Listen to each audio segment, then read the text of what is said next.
Continuando agora nosso estudo de oxidação de alcenos, nessa parte 2, nós vamos começar o estudo com reações de hidroxilação de alcenos.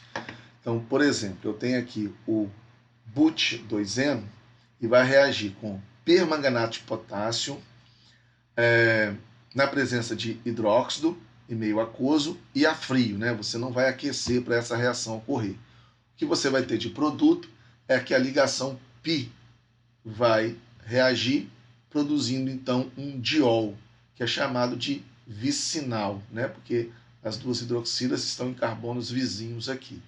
Então, quando você coloca essa mistura de reagentes, o que você tem é a quebra da ligação π, transformando o seu alqueno em um diol.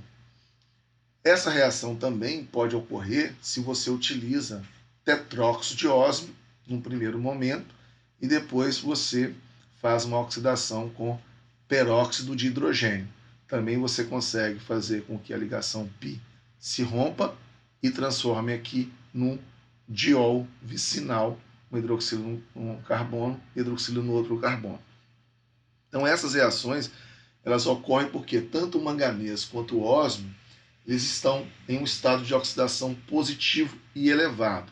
Portanto, eles atraem elétrons, ou seja, eles são excelentes agentes oxidantes. Por exemplo, o manganês aqui, o NOx dele é mais 7. Já o ósmio aqui, o NOx dele é mais 8. Então, o número de oxidação deles é bastante elevado. Então, eles conseguem, né, atrair os elétrons da ligação π com mais facilidade. O mecanismo aqui mostrando o íon permanganato ocorreria então dessa forma.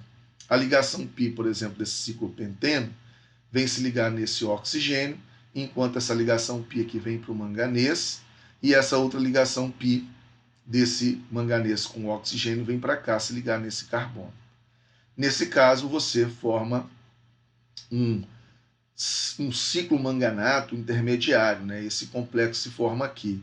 De novo, percebendo que esses dois oxigênios estão se adicionando do mesmo lado. Então, está mostrando aqui uma ligação para frente, enquanto os hidrogênios que estavam presentes aqui nesses carbonos foram representados para trás.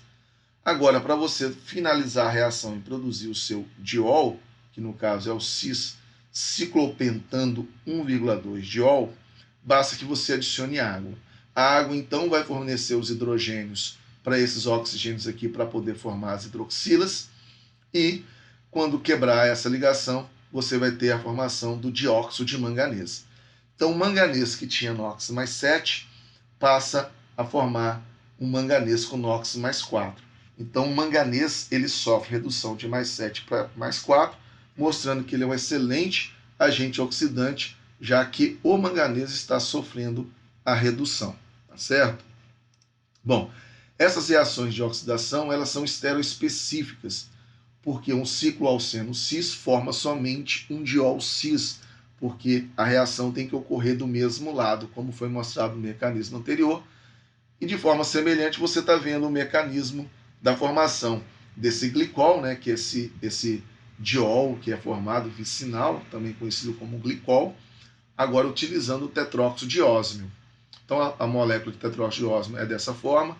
Então, semelhante ao que nós mostramos anteriormente, a ligação π do alqueno vem se ligar no oxigênio, esse par de eletroligação π vem para o ósmio, enquanto esse par de ligação π da ligação entre o ósmio e o oxigênio vem para cá, formar essa ligação aqui. Então, forma essa ligação aqui embaixo, nessa migração dessa ligação π para esse oxigênio aqui. Então, esses dois oxigênios se adicionam do mesmo lado, por isso que você tem um intermediário que vai gerar um produto cis. Agora, novamente, para você romper essa estrutura aqui, em vez de você usar água, como foi usado quando você utiliza o permanganato, você usa peróxido de hidrogênio. Então, esse peróxido de hidrogênio, ele vai fornecer os hidrogênios na quebra dessa ligação para produzir esse diol, formando então o cis ciclohexano 1,2 diol, e vai sobrar aqui o ósmio mais 2 oxigênio.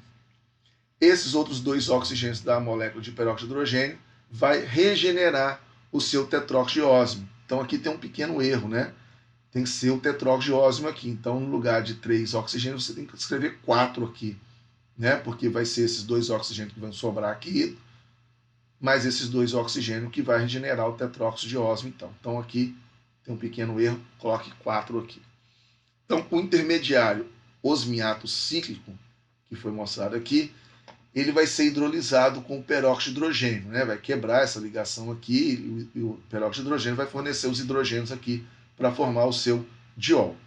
E esse peróxido de hidrogênio ele vai reoxidar o ósmio a tetróxido de ósmio, ou seja, vai formar novamente o tetróxido de ósmio aqui, que vai poder reagir com outra molécula de um alqueno.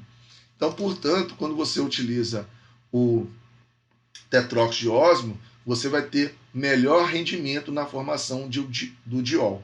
Então é melhor que você utilize o tetróxido de ósmio com peróxido de hidrogênio para obter um rendimento melhor do que você utilizar o permanganato de potássio em meio básico a frio, como foi mostrado no slide anterior. Então depois que você formou esse diol, seja utilizando o tetróxido de ósmio na presença de peróxido de hidrogênio, ou, como eu disse, pode produzir também esse diol utilizando o permanganato de potássio em meio básico a frio. Você também produz esse diol, mas não com rendimento tão bom quanto se você utilizasse o tetróxido de ósmio.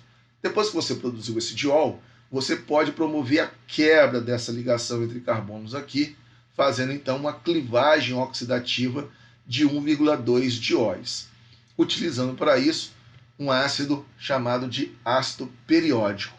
Esse ácido periódico, o iodo também tem um número de oxidação elevado e ele pode então formar um complexo com 2 oxigênios dele aqui, com esses oxigênios que tem aqui no diol. Então você tem essa molécula complexa com eliminação de uma molécula de água, tá certo? É como você pegasse aqui então 2 hidrogênios daqui, mais um oxigênio daqui, para formar água. Então vai sobrar esses 2 oxigênios que estão aqui, mais o iodo, com o hidrogênio, mais 3 oxigênios que estão mostrados aqui embaixo. Certo? Então você tem esse complexo. Quando forma esse complexo, essa ligação aqui, ela fica mais fácil de ser quebrada. Então o que está mostrando essa seta é isso. Essa ligação aqui, sigma, está sendo quebrada vindo para cá. Quando ela vem para cá, você vai formar uma ligação dupla do carbono com o oxigênio, que vai ser isso aqui que vai ser formado. Tá? Que o hidrogênio continua aqui. Então esse lado de cá vai formar um aldeído. Então quebra essa ligação para cá, formando a ligação dupla entre carbono e oxigênio. Ao mesmo tempo que essa ligação entre o oxigênio e o iodo quebra para cá, esse par de elétrons vem para o iodo, né? Ao mesmo tempo que essa ligação entre o iodo e o oxigênio quebra para cá, para formar essa ligação dupla aqui da carbonila, e esse lado aqui vai produzir uma cetona. Então, olha, quebra essa ligação, formando uma dupla para cá, gera esse aldeído. E quebra essa ligação daqui para cá, formando uma dupla para cá, e nesse lado vai produzir uma cetona. E o que vai sobrar é o ácido iódico, onde o iodo tinha NOx mais 7, passa a ter NOx mais 5, indicando então que o iodo está sofrendo uma redução, então, portanto, ele está agindo como um agente oxidante nessa clivagem oxidativa de 1,2 dióis, tá certo? Então, depois que você produzir o diol, como foi explicado no slide anterior, você pode quebrar esse diol com ácido periódico, transformando ele em 2 compostos carbonílicos. Se você tiver um carbono que não tem hidrogênio ligado nele, esse lado de cá vai ser produzido uma cetona. Mas se você tiver um carbono que está ligado à hidroxila com um hidrogênio, o lado de cá vai ser produzido um aldeído. Então a reação ocorre porque o iodo está em um estado de oxidação alto. Por isso ele aceita rapidamente elétrons para produzir esse complexo aqui. Um outro exemplo, você tem essa molécula cíclica, que antes era um alqueno, certo? Aí você transformou esse alqueno em diol, e quando você adicionar o ácido periódico, ele vai promover a quebra dessa ligação. O lado que não tem hidrogênio ligado no carbono vai produzir uma cetona que está aqui. E o outro lado que tem hidrogênio, que aqui tem um hidrogênio ligado nesse carbono, vai produzir um aldeído, que é esse lado aqui. Então, quando você tem moléculas cíclicas, seria interessante você numerar os átomos para você não se perder aqui no final.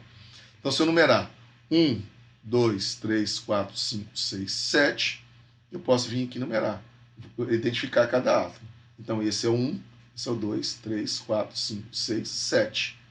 Então, a ligação que vai se romper vai ser entre o carbono 2 e o carbono 7, para produzir uma cetona no carbono 2 e no carbono 7 vai produzir um aldeído, certo?